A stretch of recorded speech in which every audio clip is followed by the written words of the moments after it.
statistic that sums up India's food story. Food availability levels are down to the 70s. For a younger generation, this may not resonate as much as for those who remember an older India, an India of famines, where millions lost their lives to hunger and governments were forced to barter national sovereignty for food security, till the 60s arrived and brought back the hope of new technology, new high-yielding varieties of wheat that proved a dramatic turning point and led us to food self-sufficiency.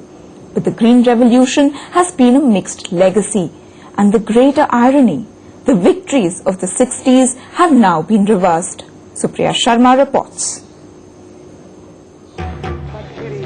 1951. A 10th Prime Minister Nehru wrote to his sister Vijayalakshmi Pandit, also India's ambassador to the US, about his biggest domestic crisis that was fast turning into his trickiest foreign policy challenge.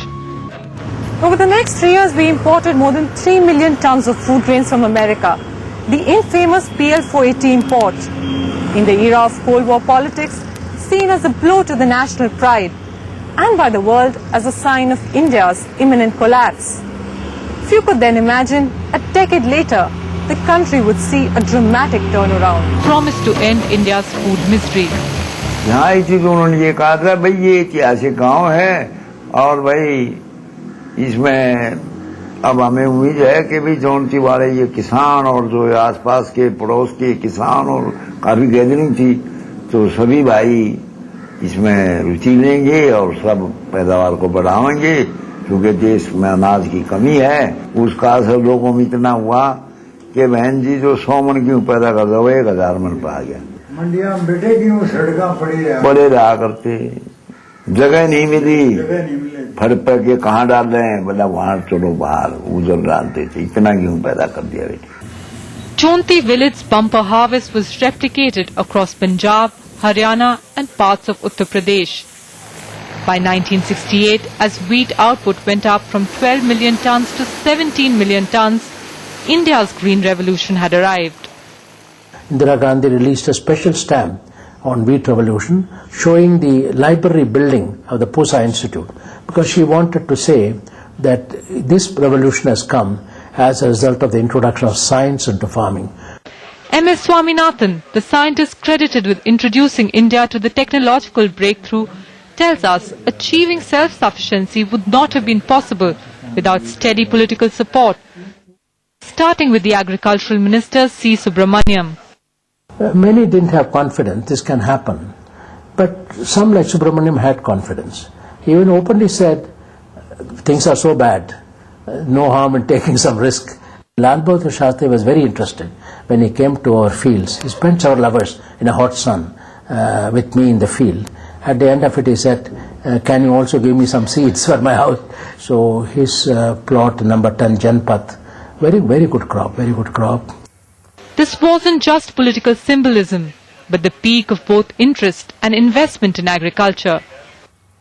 Support systems like National Seeds Corporation, the Food Corporation of India, they were all set up. A prices commission was set up to calculate cost and what should be the reasonable price, fair price to the farmers. A whole series of steps were taken in a very short period of time. अब ये स्थिति आ गई कि खान के भी लाने पड़ रहे हैं जी, क्या करें?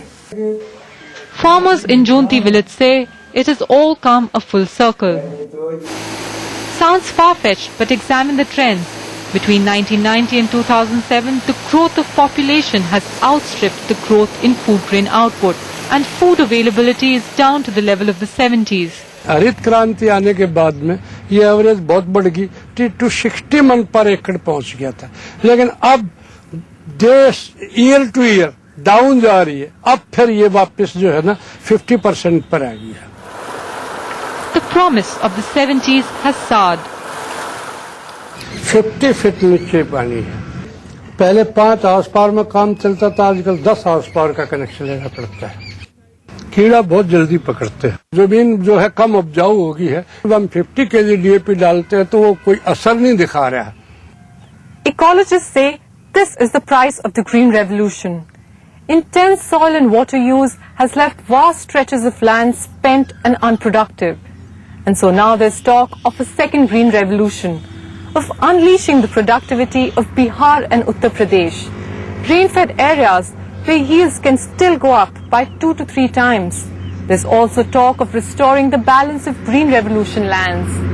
But here's why neither seems to be happening. अखबारों में तो हम पढ़ते हैं ये हो रहा वो रहा, लेकिन हमारे तक कोई पहुंच नहीं, कोई भी उनका नुमाइंदा नहीं आता है, कोई गाइडेंस नहीं देता है, कोई खेतों में नहीं आता है, इवन दो हमारा तो पटवारी भी आना बंद हो गया. So does the story of Jonti village mirror a nation's shifting priorities? Where the fear of a food shortage no longer haunts prime ministers till global inflation hits home in an election year. I've lost faith in political will by speeches. I want political action. In New Delhi, Supriya Sharma for NDTV.